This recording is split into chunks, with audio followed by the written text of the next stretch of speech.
पुडुचेरी के टीचर्स से मिलके एक बात तो ये समझ में आ गई है कि स्कूल सिर्फ एक बिल्डिंग नहीं होती और टेक्स्ट बुक में बताई जाने वाली बातें सब सच नहीं होती या सिर्फ उसी मकदार पर नहीं रहती हैं. It's beyond that. And we had a conversation with the best teacher. I mean, one of the best teachers of Puducherry. And we also had a conversation with the person who made a supplementary book for the Puducherry context.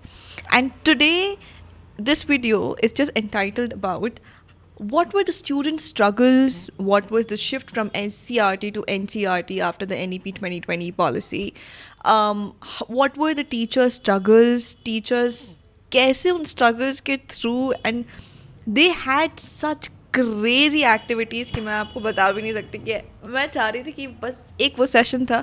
ऐसा होता है ना कि सारे sessions में आपको बैठने की जल्दी तो होती है और उसमें भागने की भी जल्दी होती है क्योंकि it just gets really boring. लेकिन ऐसा नहीं हुआ. I wanted that session to go on for the complete day because जिस तरीके की एक्टिविटीज़ वो बता रहे थे भाई, आई वॉज लाइक कि अगर ये हमारे साथ होती भाई हम पूरी बुक अच्छे से पढ़ डालते. And I should have still remembered it. And we are talking about the systems conditions and systems restrictions जो कि बहुत ही क्रेजी हो गया था. So first of all we are going to talk about mister Ramdas sir who have made this social science supplementary textbook. So let me tell you something which I read in this book. 1947 में India को freedom मिला था, लेकिन पुडुचेरी को freedom मिला था 1954 में. 1954 में फ्रेंच कॉलोनी ने इंडिया को ये बताया था that okay you are freedom now, you have this freedom. लेकिन जो ट्रांसफ़र ऑफ डिक्लेरेशन आया था that came in 1962 on August 16 and not on August 15 in 1947. So this is a misconception when we say that India completely got freedom, लेकिन नहीं, पुडुचेरी को 1962 में officially declaration मिला था. One more thing is that Puducherry is a union territory, but it is divided into 4 different regions of India's corner. मुझे नहीं पता था भाई, मुझे लगता था कि अगर एक स्टेट का नाम है तो वो एक ही जगह पे रहेगा, लेकिन ये नहीं पता था कि 4 डिफरेंट लोकेशंस पे भी बोल के Puducherry will become one union territory. तो एक तो है पुडुचेरी की जो यूनियन टेरिटरीज़ हैं वो 4 जगह पे डिवाइडेड हैं, which is known as Puducherry here in the Tamil Nadu. Then there is Karaikal जो कि बे ऑफ बंगाल की तरफ है. देन देर इज़ माहे जो कोरिकोड और केरला की तरफ है. And then there is Karaikal जो आंध्र प्रदेश तेलंगाना की तरफ है. तो ये जो लोकेशंस हैं ये अलग अलग जगहों पे हैं. And then this book beautifully talks about the flora, the fauna, the civics, the history, the geography, the rivers connected. And you should also know कि squirrel is their national animal. Yeah, the symbol is this. If you can see, that's the national animal, that's the national bird. I mean, not the national, I'm sorry, but in Puducherry's context, these are the symbols and signs. And it's a beautiful book. Like, we finished it in one complete day. It also talks about the monuments, the historical structures, and everything. And of course, the Auroville also. अब आप लोग ये सोच रहे होंगे कि यार क्या ज़रूरत थी ये बुक बनाने की. ज़रूरत थी क्योंकि यूटी के बारे में बहुत से लोग बात नहीं करते हैं. और जब NCERT की बात होती है या SCRT की भी बात होती है तो SCRT talks about the state, but union territory, I'm afraid that they don't. So that's why with the director of education department and school education, these people made a supplementary book. तो ये supplementary book सिर्फ context देने के लिए थी ताकि जो teachers हैं या जो नई टीचर्स आ रहे हैं या टीचर्स को भी, बहुत सारे टीचर्स को इसके बारे में नहीं पता था, तो वो इस चीज़ के बारे में. And it was really good day that we discussed in length about the text book content, how it was designed and the pictures and everything.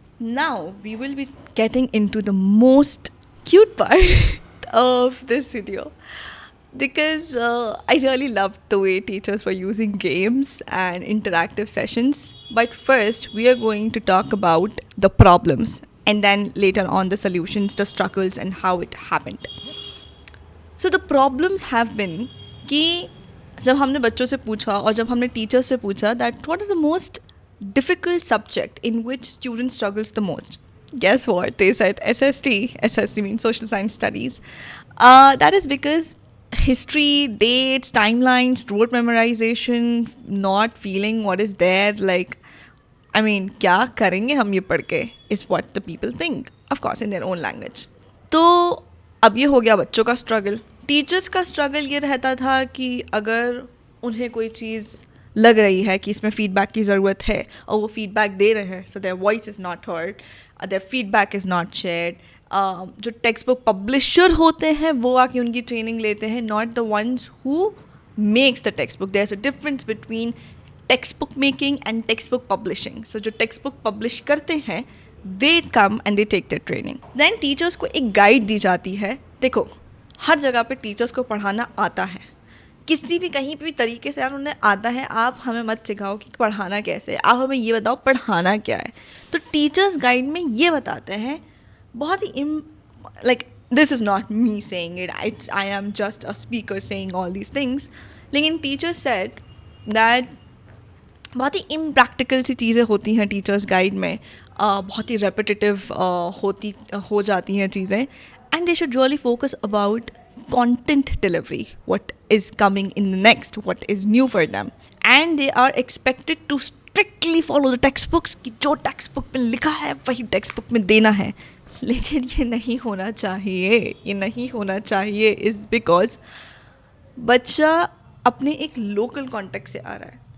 To make connections with abstract concept in social science, it is very important कि सबसे पहले आप उसके context, I mean you must be also bored listening to this context based होता क्या है भाई? context based वो होता है कि आपने बच्चे को बोला कि क्या तुमने यूटोपियन का कॉन्स्टिट्यूशन देखा है? मैंने नहीं देखा भाई. बच्चे ने क्या देखा होगा? तो आपको पहले उस चीज़ से रिलेट करना है जो उसने कभी देखी होगी. अब अगर कुछ टीचर्स बोलते भी हैं so they fear about their job insecurity, because उन्हें ये चीज़ से डर लगता है कि अगर उन्होंने क्रिटिसाइज़ किया किसी चीज़ को, you are gone, either you are transferred और you are just not qualified for other things, or you are just put in a position where you just cannot talk about, or you will be put into other responsibilities like election duties और वगैरह वगैरह, जिससे एक major concern आता है system में कि teachers are not just there to teach, but they have other responsibilities which makes it very very difficult for them to teach, क्योंकि उनके पास वो टाइम ही नहीं रहता है. For example if I have made 6 hours कि 6 घंटे में हर हफ्ते मुझे 6 घंटे पढ़ाना है, लेकिन वो 6 घंटे नहीं कंप्लीट होते क्योंकि हर महीने कोई ना कोई इवेंट होता है, कोई ना कोई डे सेलिब्रेट करना होता है, कभी कुछ करना होता है जिसकी फ़ोटोग्राफ्स भेजना होते हैं, एविडेंस भेजना पड़ता है, हर ग्रेड को करना पड़ता है, इलेक्शन ड्यूटीज़ होती हैं, इसका सर्वे होता है, उसका सर्वे होता है, ये डॉक्यूमेंट्स, वो डॉक्यूमेंट्स, ये ब्यूरोक्रेसी, वो bureaucracy. The teachers, the system is all following into that कि उनके पास वक्त ही नहीं है कि वो कुछ और कर सके, क्योंकि everyone comes happily कि मैंने ये कर देना है, मैंने वो कर देना है. But when you come into the system, you just cannot do anything because you are not powered, your power has been taken. But these teachers, why I wanted this session to go on is because teachers were really crazy about still making a change, and they were consistent with their efforts. Consistent how? So teachers used to get into the mindset of the student कि उन्हें किस तरीके से पढ़ाना है. So they told us about some really cool stuff which if I become a teacher in future I will definitely use all these things. There was this timeline board activity कि हर बच्चे को एक timeline दिया गया था. अब बच्चे को ये देखना था they have to tell 5 key events which happened during that timeline. And now they take shift, like they are moving in a circle, and वो timeline जो है वो हर एक बच्चे को pass on होती जा रही है, and then they have to come and write on board. They used bingo, they used snake and ladder to make things. They made literally a monopoly game. One of the teachers made a monopoly game which you will see in the which you can see in the picture. वहाँ पे power cards थे, वहाँ पे jail कब जाना है वो था, dices थे, and they were all playing. Like the concept was play-based learning for grade 8th, 9th students, but kahin na kahin that content and knowledge was being created in a very patient way. Then there was this one balloon game, quite interesting. That was this hot air balloon game, जहाँ पे बच्चों को बताया जा रहा था how do you understand the rights which are given in the constitution. तो हर बच्चे के पास right थे, right to have this freedom, right to religion, right to live, blah blah blah. और आपको वो राइट्स फेंकने थे, जितने राइट्स आप फेंकोगे उतना ज़्यादा बलून आपका ऊपर जाएगा. एंड वी हैड टू सी कि how high that hot air balloon can go. लेकिन डील ये थी कि आप वही राइट्स फेंक सकते हो विच यू कैन कॉम्प्रोमाइज़, कि आप ठीक है आप इस राइट के बगैर रह सकते हो. तो बहुत सारे बच्चे कर रहे थे, लेकिन देन द टीचर टोल्ड कि एक बच्चे ने राइट टू फ्रीडम ही ही just through that right to freedom. तो वहाँ पे कहीं ना कहीं एक गेम स्पिरिट आ जाती है, जिसकी वजह से कभी कभी कंटेंट डिलीवरी जो हम कंटेंट दे रहे हैं वो नहीं होता है. तो they told other strategies which we might talk about it later. Then there was this ki how do you negotiate, how do you communicate with students who are grade 6, 7th, that you have closed your fist. Now the people around you have to try opening your fist. Now again, these concepts will be like negotiating, ये वगैरह वगैरह. कुछ teachers ने बताया कि बच्चे को मारने लगे कि भाई तू मुट्ठी खोल, अगर तूने मुट्ठी नहीं खोली तो हम हार जाएंगे या हम जीत जाएंगे, जो भी है. ये भी होता है कि आप बच्चे को सिखा रहे हो कि कम्युनिकेशन और नेगोशिएट कैसे करते हैं through some activities. Then there used to be extra sessions. For example, if the concept is very very abstract कि आप कोई एक्टिविटी से भी नहीं समझा पा रहे, तो हाँ, for example Russian revolution, French revolution, concepts like that. So how teachers pass through that is कि they used to bring books in Tamil language, in their own mother tongue, because I also saw, and you also know now if you are following on all the videos, that even if it is an English medium school, students still don't understand English. They still cannot comprehend things if they can read it out. So they used to bring Tamil books to make them understand about the Russian Revolution. They used to sit outside the classroom and outside the school hours.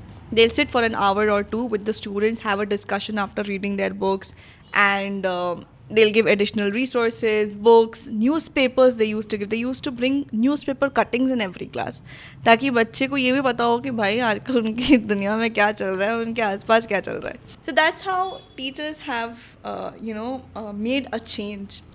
Now we'll be talking about one more key element, which is a shift from SCRT to NCRT. So you know that SCRT is state books, NCRT is national books. आपको लग ही रहा होगा where I am coming from and where am I going to go. That is because कि SCRT में आपको state related चीज़ें मिलती हैं, NCRT में आपको nation related चीज़ें मिलती हैं. अब जो ग्रेड 6 का बच्चा है, जो दुनिया को समझने की कोशिश कर रहा है, उसे क्या फ़र्क पड़ता है हमारे देश में क्या हो रहा है, जब उसे यही नहीं पता कि उसके लोकेलिटी में क्या हो रहा है. क्योंकि वो तो यही जानता है ना कि भाई उसके लोकेलिटी में कौन सरपंच बना या कौन वार्ड मेंबर बना या कौन वार्ड लीडर बना, उसको क्या फ़र्क पड़ता है कि नेशन में क्या हो रहा है. और फिर टीचर्स ऑल्सो कंप्लेंड अबाउट कि it's not a complaint. Okay, I am not here to complain about this. I am here to showcase or to show what problems our Indian education system is having and what it is not able to reach out. NCERT books mein they said that a lot of things are in Sanskritized, means a lot of Sanskrit words are there. A lot of illustrations or wordings are there which they do not understand. There are some things, for example, if you know about chapter 8 in grade 7th NCERT books, which is talk about how lands have become sacred, they cannot connect to whatever is there in that chapter. And I feel really sad कि कहाँ जा रहे हैं हम, like from secularism or from showing equality over all cultures, over all religions, over all heritage, rituals. Why are we focusing on just one singular thing? If you know what I am telling, you will literally understand, and you should go through that chapter and understand कि भाई क्या हो रहा है. That's another part of the story. So yeah, this is all about SCRT versus NCRT ship. Damn, so that's how we educators get really stunned about when we talk about such crazy things which are happening. कि आप भले कितने ही बड़े हो जाओ या आप कहीं से भी शुरू करो, because when you read you will realize, man, ki it's just crazy. One line which stayed in my mind, ki when you have to make a change, it's not about changing the seating arrangements or changing anything tangible in a class, but it's about shifting the power dynamics and shifting the ideology among students, and that is where the change will come. Teacher, not teacher, it's about Neil Nodding's ethics, sorry, the care. अगर आपको बच्चे को सिखाना है कि care कैसे करते हैं, तो पहले आपको खुद करना पड़ेगा. हम बच्चे को अगर सिखा रहे हैं कि आपने ये फॉलो करना है, तो पहले आपको खुद फॉलो करना होगा. अगर सिंपल सी एक्टिविटी है, आप बच्चे को कॉन्स्टिट्यूशन पढ़ा रहे हो और आप उसी प्रोसेस को लेके आप कॉन्स्टिट्यूशन बना रहे हो, तो कॉन्स्टिट्यूशन के रूल्स फिर सबके लिए सेम होना चाहिए. अगर बच्चे के लिए ये रूल है that raise your hand if you want to speak something, then as a teacher you should also raise your hand about speaking something.